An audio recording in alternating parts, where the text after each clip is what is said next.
मैं मनीष शाही थर्ड आई astro research centre की series में आपका फिर से वेलकम करता हूँ। आपके बहुत सारे मैसेजेस को लेकर जो आज हमें मैसेज आए हैं, वो ये है कि हमें किसी भी इंसान की नेचर को कैसे जज करना है। बहुत ही नॉर्मल सा बात है और इस बात को लेकर आप बहुत सारे एस्ट्रोलॉजर्स की तरह अपना हॉरोस्कोप भी देख सकते हैं और दूसरों के हॉरोस्कोप में किसी की नेचर को जज कर सकते हैं। तो सबसे पहली बात आप लोगों को ये याद रखना है कि हम लोग क्या करते हैं, जैसे मान लीजिए ये किसी का भी हॉरोस्कोप है।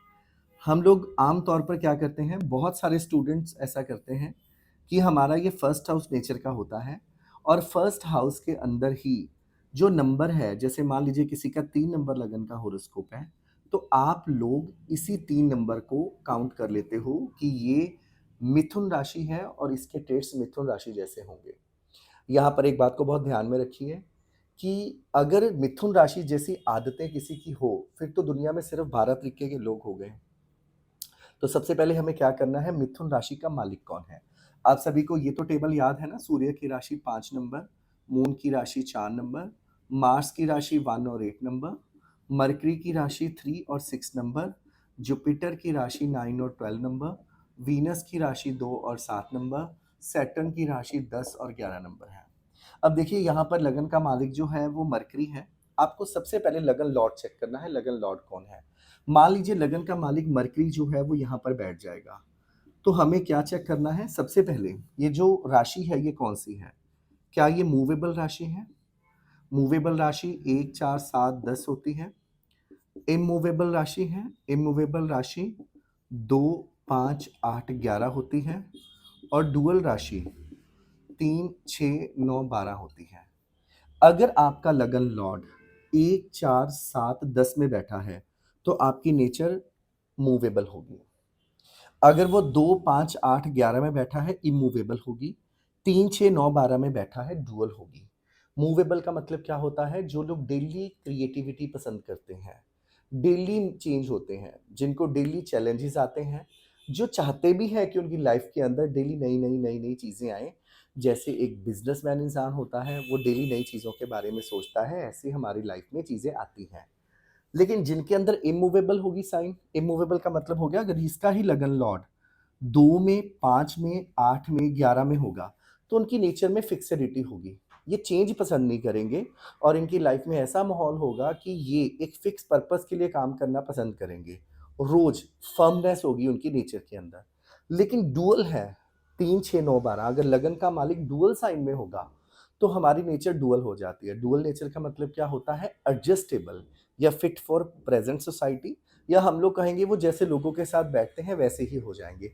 तो हमें पहले तो क्या करना है, लगन का लॉर्ड हमें ये चेक करना है वो मूवेबल साइन में, जैसे इसमें लगन का मालिक 3 नंबर है, मरकरी है, वो मूवेबल में है, इमूवेबल में है कि डुअल में है।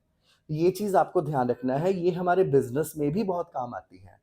क्योंकि जब हम लोग आप लोगों के हॉरोस्कोप को इंटरलिंक करने के बारे में सिखाएँगे या बताते हैं, वहाँ पर ये पता लगता है कि कौन से लोग बिज़नेस की तरफ जाएँगे। हालाँकि ये एक बहुत छोटा-सा रूल है जो कि स्टार्टिंग का है। आप बिज़नेस की तरफ जाएँगे, जॉब की तरफ जाएँगे कि आप मिडल मैन वाला काम करेंगे, जैसे ब्रोकर्स हो गए, है ना? ब्रोकरेज का काम करते हैं। तो ये सारी चीज़ें हैं। तो इसके अलावा आपको ये चीज़ नोट डाउन करनी है। इसके अलावा आपको देखना है अग्नि, पृथ्वी, वायु और जल। हमारी 1, 2, 3, 4, 5, 6, 7, 8, 9, 10, 11, 12 अग्नि तत्व की राशियाँ 1, 5, 9 है, पृथ्वी तत्व की राशियाँ 2, 6, 10 है, वायु तत्व की 3, 7, 11 है, जल तत्व की 4, 8, 12 है। अग्नि तत्व वाले लोग एंटरटेनिंग होते हैं, स्पार्क होता है उनके अंदर। पृथ्वी तत्व के लोग बहुत पेशेंस वाले होते हैं, लेकिन गुस्सा आने पर ये सब कुछ खत्म कर देते हैं, प्रोडक्टिव होते हैं। वायु तत्व के लोग बेसिकली इंटेलेक्चुअल होते हैं, बुद्धिमान होते हैं, क्रिएटिव होते हैं और जल तत्व के लोग, जैसे जल हर रंग में रंग जाता है, उसी प्रकार ये लोग एडजस्टेबल होते हैं। तो कहीं न कहीं पर मैं आपको बता दूँ, जैसे मान लीजिए अगर लगन का जो लॉर्ड है मरकरी, मान लीजिए ये 9 नंबर राशि में बैठा है, तो 9 नंबर राशि डुअल साइन है, लेकिन ये अग्नि तत्व में बैठी है। इसका मतलब ये नेचर के तो एंटरटेनिंग है, सॉरी नेचर के तो डुअल हैं, हर किसी के साथ एडजस्ट कर लेते हैं, लेकिन फायरी साइन में होने के कारण अग्रेसिव और शॉर्ट टेम्पर्ड है। इसके अलावा जैसे-जैसे हम लोग आगे बढ़ेंगे, हम लगन को किस हाउस के साथ लिंक कर रहा है, वहाँ पर भी करेंगे, क्योंकि लगन हम हैं, 7वां घर हमारे ओपोनेंट का है, तो ऐसे लोग अपोज़िट सेक्स के प्रति ज़्यादा इंक्लाइंड होंगे, क्योंकि ओपोनेंट फायरी साइन में है, तो इस बातों को हमें समझने की कोशिश करनी है। ऐसे हम लोग आगे जाते जाएँगे, आपको बहुत सारी राशियों के भी कैरेक्टरिस्टिक्स हम आगे जाके बताएँगे और उम्मीद है कि आगे जाकर किसी की नेचर को डिस्क्राइब करने के लिए हम और भी बहुत सारी वीडियोज़ बनाएँगे। ये छोटे-छोटे से सेशंस हैं जो आप लोग अपनी कॉपी पे नोट भी करते रहें, लिखते भी रहें, समझते भी रहें। इसके अलावा अगर आप हमारा एकेडमिकली जो हमारा एक डेमो सेशन या यूँ कहें एक बेसिक एस्ट्रोलॉजी का कोर्स 1 मंथ का जो ज़ूम के ऊपर बिल्कुल फ्री ऑफ कॉस्ट होता है, 15 क्लासेस का, उसको जॉइन करने के लिए आप हमारे दिए गए नंबर पे कॉन्टैक्ट कर सकते हैं और हमारी रील्स को लाइक करें, शेयर करें, सब्सक्राइब करें ताकि हम लोग आगे आपके लिए और बहुत सारी वीडियोज़ लेकर आते रहें। कोई भी क्वेरी हो आप हमें कमेंट करें, हमारी कोशिश रहेगी आपको उसके बारे में अवेयर करवाते रहें। Thank you so much.